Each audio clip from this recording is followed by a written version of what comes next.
parrain de motion M62. Merci beaucoup.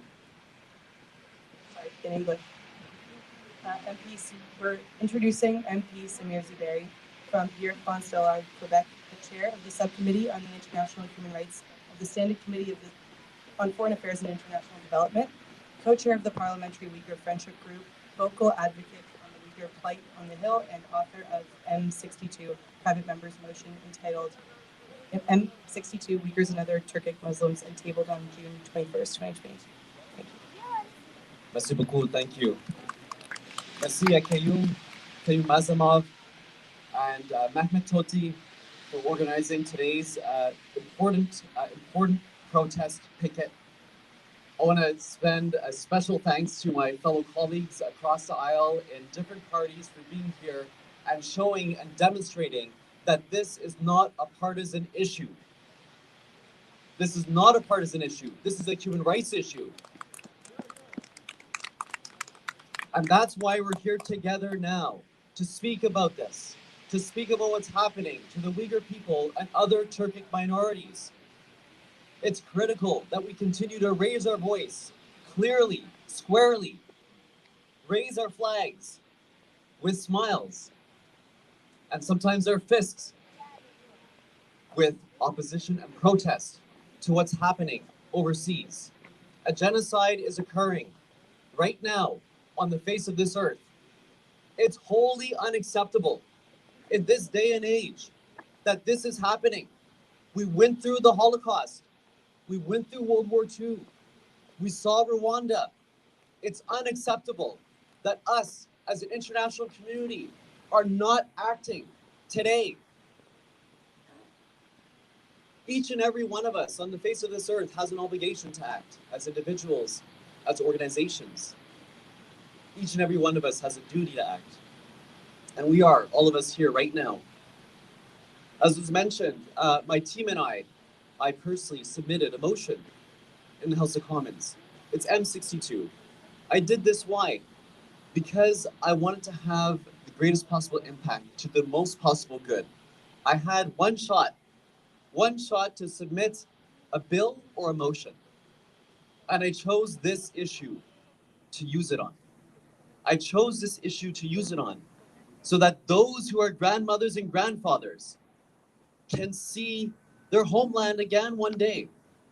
And those who are children can still know their culture and not be forced into something that they aren't.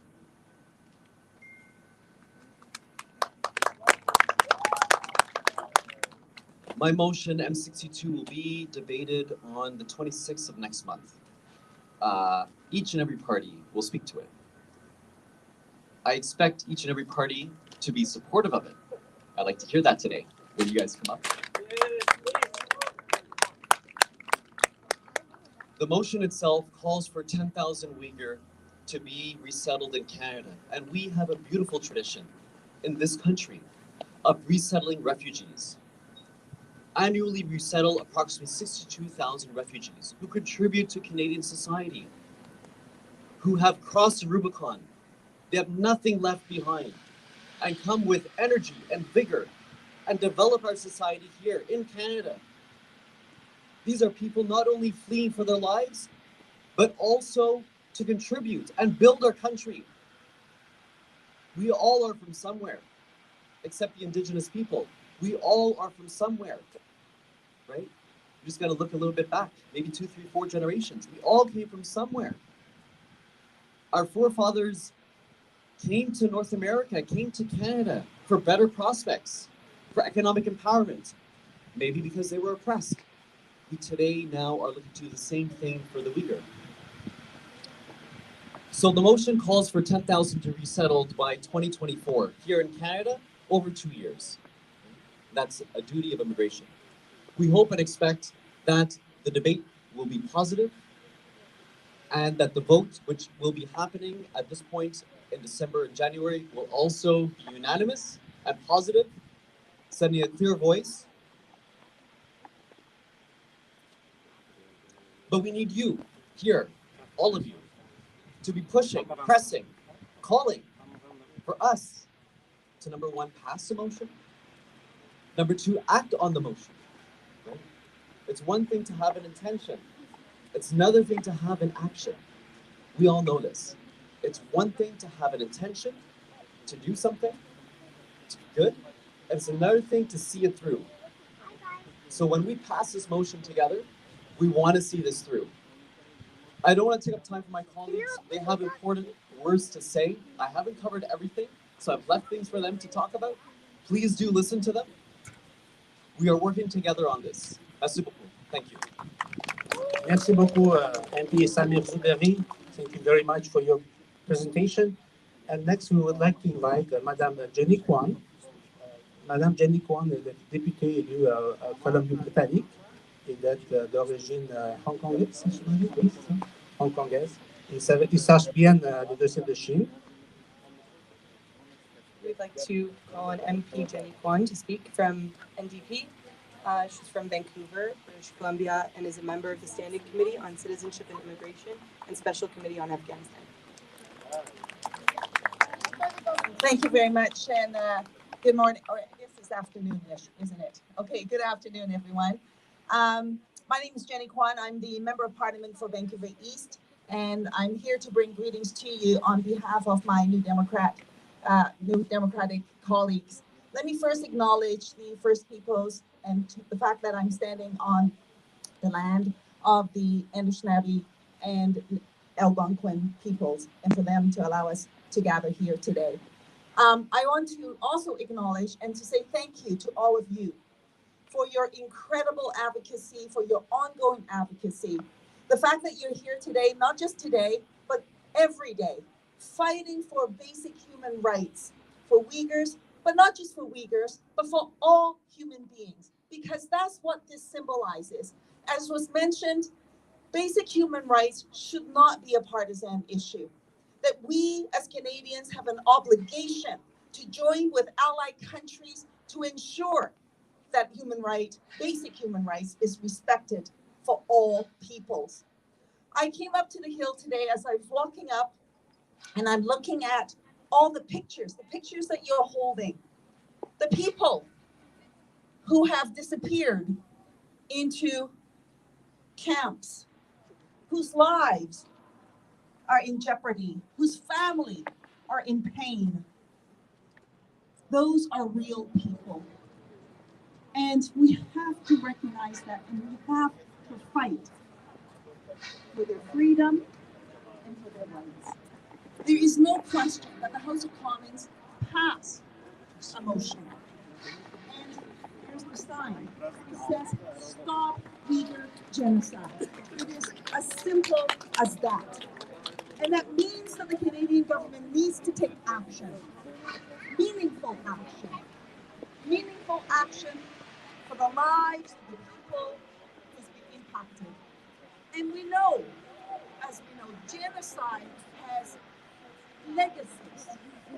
We see it for Indigenous people, the legacy of the genocide that continues to impact current generations. And it must stop. That's why I'm here today to support your efforts and on the question around resettlement. Seeing as I sit on the Immigration Committee and the NDP critic for immigration, I would be remiss if I don't say a few words about that, so if you indulge me. I am absolutely in support of bringing people to safety and immigration measures that are necessary to do that for the people, for the Uyghur people. We must also ensure that in the motion, that it is not just a call for action, but rather what we need to see for the government to actually act on it. Because motion is an intention, action is a different thing. To say we support it and then do nothing means you have done nothing. And yet we see that time and time and again, where government says something and then they don't follow up. It is not good enough. So I want to see that intention matched with action.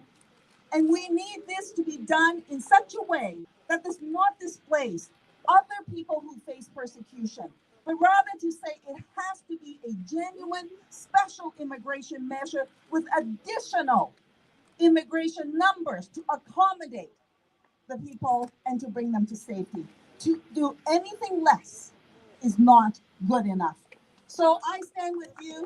We, the New Democrats, stand with you. Human rights is something that we all value, that we need to fight for all nations, for all peoples. Let's keep it going until it gets done. Thank you. Merci beaucoup, Madame Janiqua. Thank you very much for your patient speech. And we have our next guest, Monsieur Ted Falk, si c'est possible.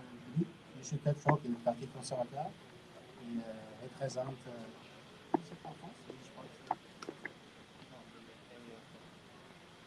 Provencher.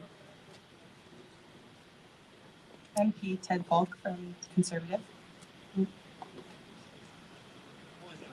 Thank you very much, and thank you everyone here today, and thank you to my colleagues that will share this opportunity as well to speak out against what's happening in China. As we approach the Thanksgiving season here in Canada, we can't help but be thankful for the peace and the prosperity and the freedom that we enjoy here in Canada. And it causes us pause to reflect on what's happening not that far away. Our world has become very small.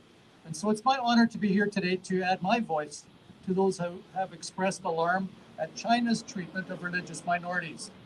Human rights watchdogs have told us that China has detained more than 1 million Uyghurs in the province of Xinjiang. Most are living in re-education camps, essentially concentration camps. They are held as prisoners, forced to do slave labor, as we've already heard here this morning. In 2021, the National Post cited Ethan Gutman's book, The Slaughter, which helped contextualize the persecution of the Falun Gong, the Uyghur, the Tibetan, the Christian communities. He explained his best estimate that organs of 65,000 Falun Gong and 2,000 to 4,000 Uyghurs, Tibetans and Christians were pillaged from 2000 to 2008. Uyghur women living as refugees outside China described inhumane rapes and torture and other victims experienced in concentration camps. Amnesty International has called what is happening in China a crime against humanity. Human rights watchdogs have said what is taking place in China is a crime against humanity. The United States and the United Kingdom have officially declared what is taking place in China as a genocide. And yet, sadly, today we've heard it's not a partisan issue, but our current government refuses to use the word genocide as to what's happening to the Uyghur people in China. Together, we feel the heaviness of these brutalities happening under our watch. It would seem fitting in these short few minutes to acknowledge the long and hard work of one of our Canadian colleagues who brought awareness to this issue back in 2005, the Honorable David Kilgore, who passed away earlier this year. By his tireless work, we came to face the absolute horror of these atrocities. We are grateful for his work and compassionate on our behalf. It was in fact his conviction of faith, his Christian faith, that drove him and gave him the hope to see beyond this injustice.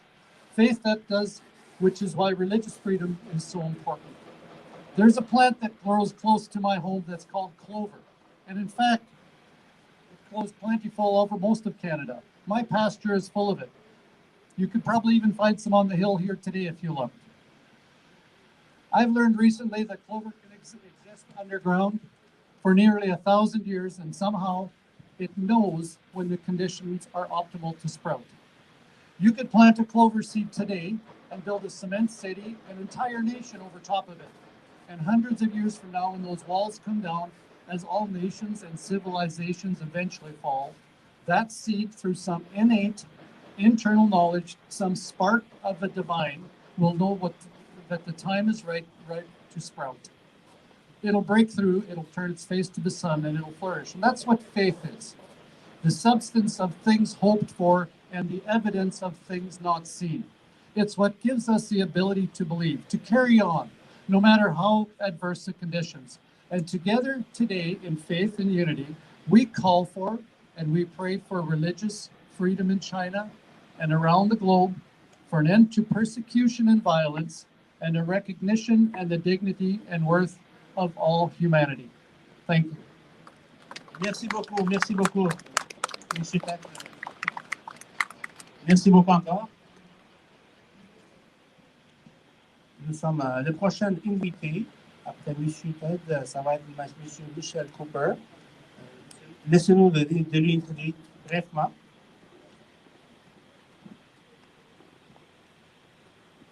MP Michael Cooper is from the Conservative Party, is from St. Albert, Edmonton. He's a member of the Subcommittee on International Human Rights of the Standing Committee on Foreign Affairs and International Development. Thank you for being here.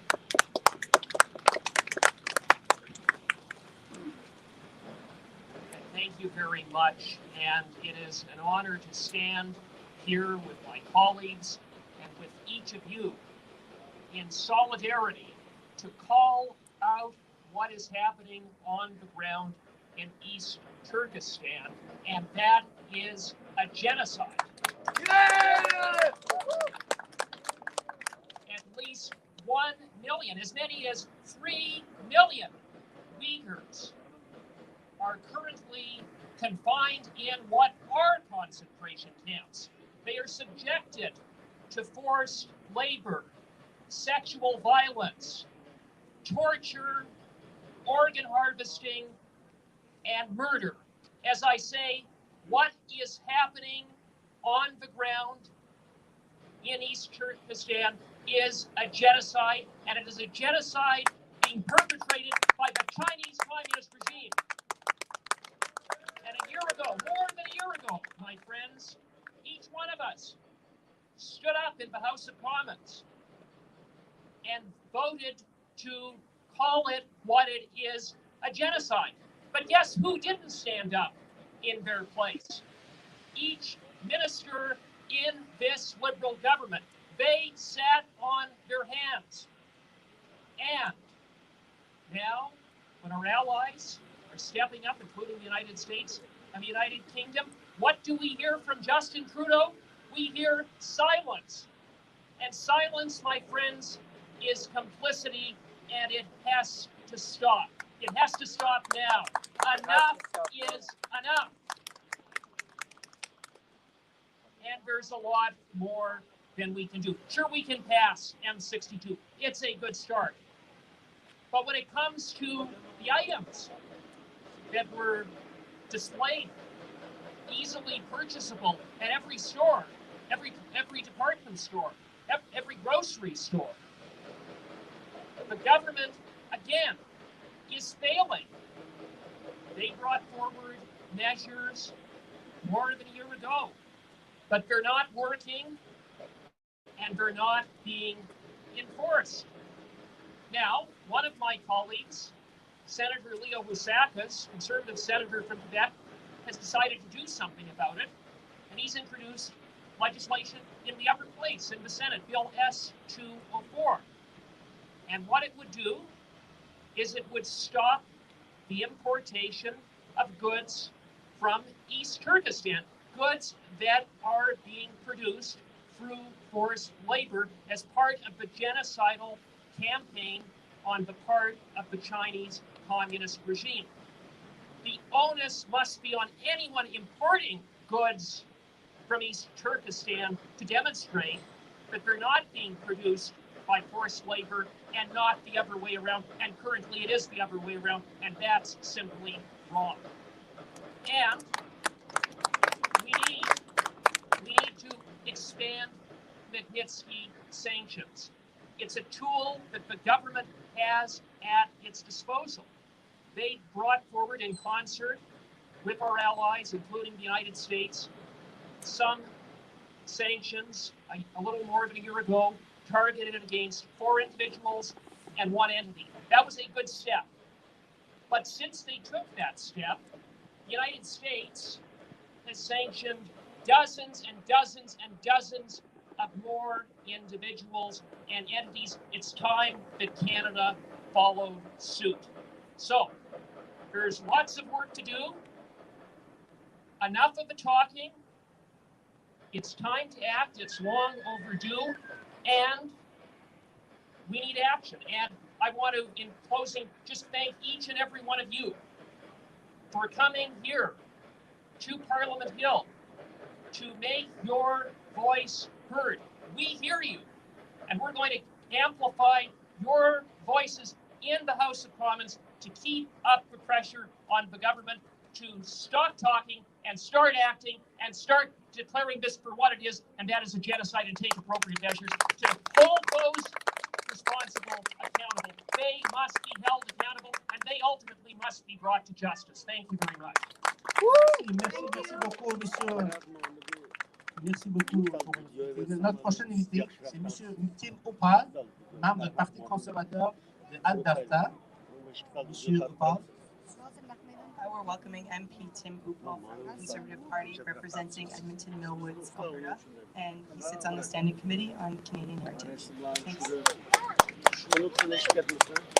Well, thank you very much. It is a great honor for me to join you here as the Member of Parliament for Edmonton Millwoods, but also as the Deputy Leader of the Conservative Party of Canada, and to bring greetings to you on behalf, greetings and support from the Leader of the Conservative Party of Canada, Pierre Poilievre.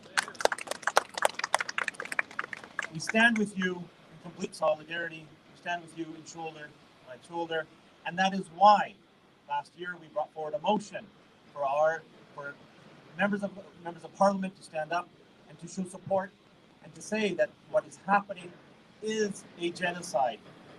And that is one of the strongest actions a Member of Parliament can take as elected officials, to bring forward legislation, bring forward a motion to be voted on, to be debated on in the House of Commons, and to have national attention towards it, and to have that pass.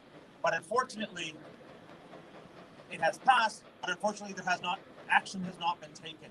And I know we don't want to call this a partisan issue. It's very easy to say that something's not a partisan issue, but let's be frank here.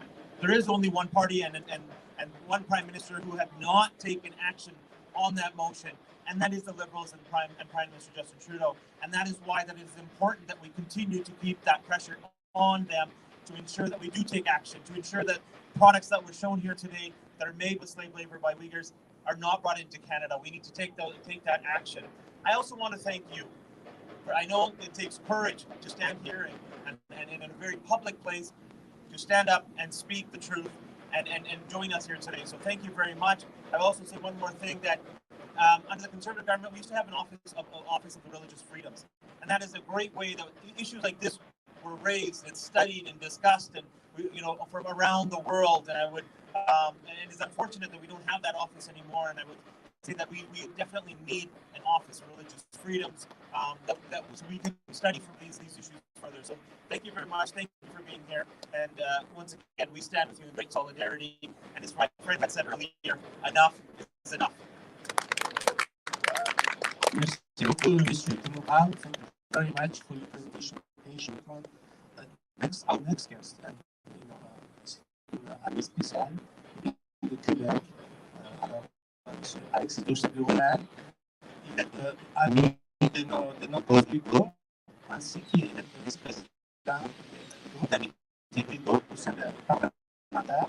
Il est derrière ce mécanisme de l'économie des jeunes aussi. Il participe à plusieurs activités d'audience. Alors, nous sommes très ravis d'avoir M. Alexis Doucet parmi nous. M. Alexis Doucet qui vient de Brésil, coming from Lac-Saint-Jean, Quebec. He's our newest friend. He's also a co-chair of Google Friendship Group in Parliament, and he was one of the leading forces pushing for the recognition of the genocide. Alors, la parole est à vous, monsieur. Est-ce que je peux vous appeler Alexis? C'est correct? Merci.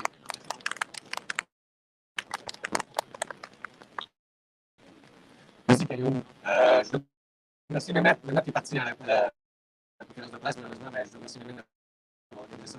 Je veux remercier Myriam Teach, et j'ai une pensée pour sa sœur Sarah Teach, qui est avec nous depuis le début. Pour moi, c'est un devoir d'être ici aujourd'hui. Pour moi, la cause des Ouïghours, c'était depuis 2020 que je suis aux côtés des Ouïghours ici, grâce à notre accueil de Mehmet, pour soutenir les Ouïghours dans leur combat pour faire reconnaître le génocide et pour que le Canada, une fois pour toutes, agisse. Parce que présentement, le Canada n'agit pas. really sorry I missed the beginning part, but you know what I caught, Canada is not acting. It's not acting at all. So this is the time for the action. Enough is enough. It's enough of territory. I really missed the. I was distracted, but you know, you got the message.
To be candid, it's difficult to be here, to see the signs, to see a number of you who no doubt have been personally impacted, have had loved ones who are impacted.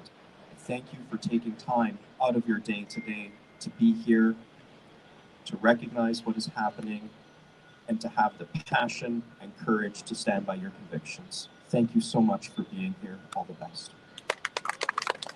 Thank you very much, Mr. Frank Caputo. Merci beaucoup, Mr. Caputo. Nous sommes reconnaissants pour votre présence. On aimerait vous remercier encore une fois, 1000 fois. Merci, merci beaucoup. On sait que vous êtes très occupés. Vous avez beaucoup de choses à faire dans le Parlement, au nom du peuple ouïghour, au nom de tout le peuple opprimé. Alors, on va laisser partir. Thank you very much. Thank you very much. Merci beaucoup encore. We will let our MPs to go because they have very busy schedule. And with this, I would like to invite our policy advisor to Europe, Madame Margaret McQueen Johnson. On aimerait inviter Madame Margaret McQueen Johnson. Elle est conseiller politique pour l'Europe. Elle est aussi le professeur associé à l'Université d'Ottawa. For yours, Margaret. Thank you very much. Thanks very much, Henry. I'm here as a former senior government official and now an academic. But as a mother, grandmother, and human being, that I'd like to talk to you about what's going on with the children in Xinjiang. And it's more than 1 million children who have also been incarcerated in indoctrination camps, and more than 800,000 Tibetan children. And these kids are not allowed to speak their language. They renounce their religion, and they're not allowed to speak to their siblings. But the real stories of these children like we see today here in the front row, are not getting out because the kids have not had an opportunity to escape. And we can't forget about what's going on with these children. We know from Canada's Indigenous experience that this is wrong. And as Bob Ray said at the United Nations, where is China's Truth and Reconciliation Commission? There isn't one. Also, as an academic, I follow very closely and write about China's surveillance technologies. And these are being used now against the Uyghurs and other human rights defenders. Canadian university academics are partnering with Chinese researchers from SenseTime, from iFlyTech, from Alibaba, and they are helping China perfect its innovation surveillance technology to be used against Chinese people. And now they're also exporting it to other countries. In addition, our pension dollars, Canada Pension Plan Investment Board, is investing $54 billion in China, much of it with these same companies, Alibaba, SenseTime, iFlyTech, and others. And we don't want to be paying for the development of these technologies. I would like you to consider writing to your local university, writing to the Canada Pension Plan Investment Board, saying they have to stop making these investments, stop these collaborations. As has said by others, we need to stop products coming in from forced labor, as the United States has done. And most importantly, we need to support this motion to have our Department of Citizenship and Immigration develop a program to bring 10,000 refugees, Uyghurs from other third countries, so they are not returned to China to be put into these camps. They're in dire danger of that. So write to your MPs to encourage them to vote for this motion. We've invited 25,000 Syrians, more than 84,000 from Ukraine have already arrived, and families like mine are supporting their entry into Canadian society. We need to do the same for the Uyghurs. Thank you very much for your attention. Thank you. Merci beaucoup, Madame Margaret. Thank you very much, Margaret. Will be short announcement in Uyghur. Please do not disperse. And afterwards, after that, we will have few field speakers, and we will be finishing our official ceremony shortly. Esselamu Aleyküm, şuna başka yatırdaşlar. Gelgenliğinizden Allah razı olsun. Bugün inşallah şu namayiş saat 4'te Ottawa Uyghur Merkezi'de tamakta yalıdık. Hemen onun kilip katışını arzu etmez. Adresi 3555 St. Joseph Boulevard. Bilen bir geldim olsa olsun ben yine de yapayım inşallah. Afiyet rahmet Allah'a. Thank you very much. We have, of course, China. What is doing? It's not directed only towards Uyghurs. There are others who suffer the same brutality of the same regime. And with this opportunity, I would like to invite our dear friend Safi from Tibet-Canada Association Committee. Please. Merci. Thank you very much, dear friends. And to my East Turkestan friends, Salam Alaikum. We are with you. Because we Tibetans know what it's like to have war declared on your people. What we're seeing in Turkestan and in Tibet is nothing but war on our very identity. When Mao Zedong came to Tibet, he divided us on class lines. He said, those who are upper class we will attack, and the rest you can be saved. Xi Jinping has now declared war on the entire people. It is today a crime to be Turkic or Tibetan in China. This is bigger than an ordinary repression. Today, as I speak, they're taking blood from hundreds of thousands of Tibetan children because they're building up a DNA base. Why are they doing that? Is it the health of Tibetan children? By the way, whose language we're not allowed anymore to teach? No. It is to make sure that they can track us. So what has changed in China today?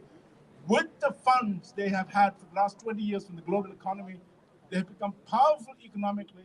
They're using artificial intelligence against us, allied to brutality. And you've seen it in Turkestan. The guy who did this did it first in Tibet.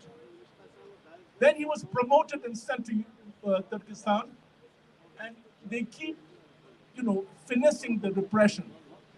So it is not ordinary repression.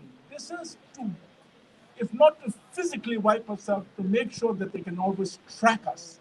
Because we are hostile enemy barbarians in their entity.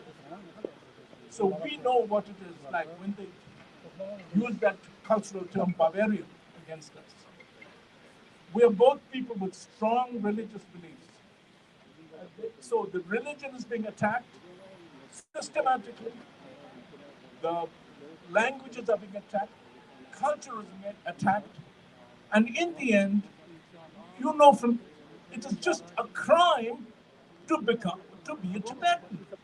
Ask Tibetans when they go to Beijing, they can no longer find hotel room because they're treated as terrorists. So what is happening, I think, is more than just plain repression. This is a war on us, on our identity, on us being. And you know what? As someone said, we will not give up for 1,000 years. So we're with you, we'll stand in solidarity, and let us push with everything we have here in Canada, and let us teach our children, because the way we will keep this going. I'm already third generation, and I have children and grandchildren, and they will know the story. Keep the story alive. Don't let the Communist Party of China get away with destruction of memory. That's all I have to say. In solidarity again, thank you very much. Thank you.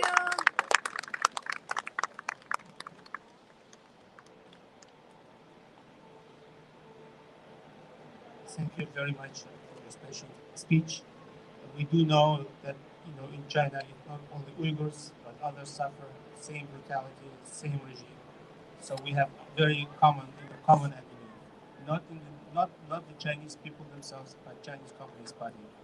This is a very good in separation. We have to make emphasis on that. With that, we are closing. We are nearing the close, and with that, I would like to give floor to our young Uyghur activist, ALDىدا, from Toronto area. This is a symbolic gesture. She was born and raised in Canada, but she has very much in her heart the fight for Uyghurs. So this is a message to Beijing. This is a message to Xi Jinping. This is a message to CCP that Uyghur people, as well as Tibetans, as Mongols and others, freedom-loving people, will not succeed. We will not give up. We will not go down without screaming and kicking. We will fight. And this is a manifestation. Even though these people, these children, they've been born and raised in Canada, they're keeping up the flame. So our cause will not die with us. We will continue fighting. We will continue our struggle. Thank you very much once again. Woo! First off, I'd like to thank everyone for coming out today. I know you took out time from your day to come here, and I'd just like to thank you for that.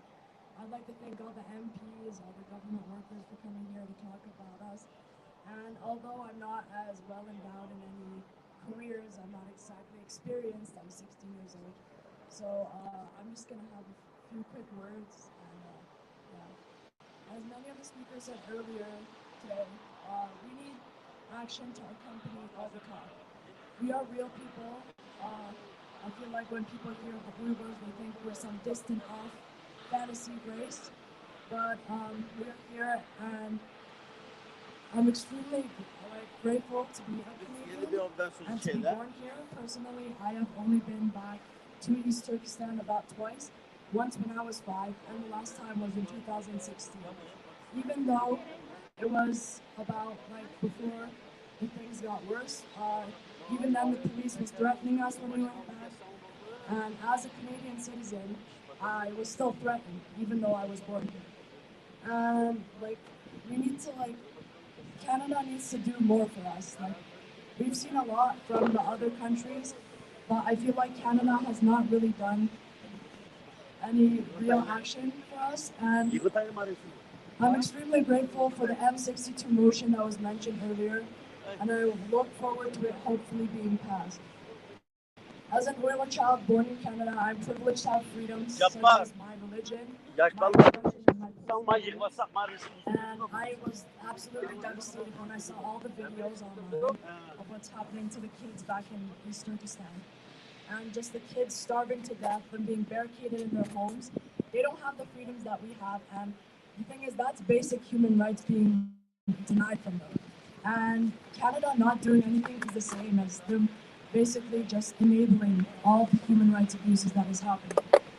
So I hope for the Canadian government to do more, and I'm sorry I didn't get to prepare a speech, but I hope to see more action, and I thank everyone for coming out today, and I hope you have a good day.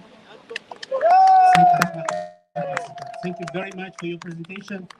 With this, I would like to say that our official part, ceremony part, is over, but feel free to stick around to talk to media, to talk to passers-by, explain what it's about, what this Uyghur genocide is all about. And thank you very much for coming once again. Merci beaucoup pour votre participation, pour votre présence. Ça nous tient à cœur, votre action. Merci beaucoup.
Just, I wanted to mention that because of the passage of late Queen Elizabeth, legal advice not to chant, not to make loud screams.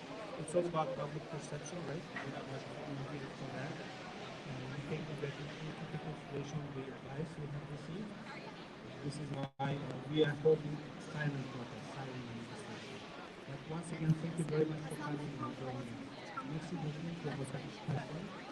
Quelques rappels, beaucoup de power, پایتەختىدە ئوتتاۋا پارلامېنت بىناسىنىڭ ئالدىدا پائالىيەت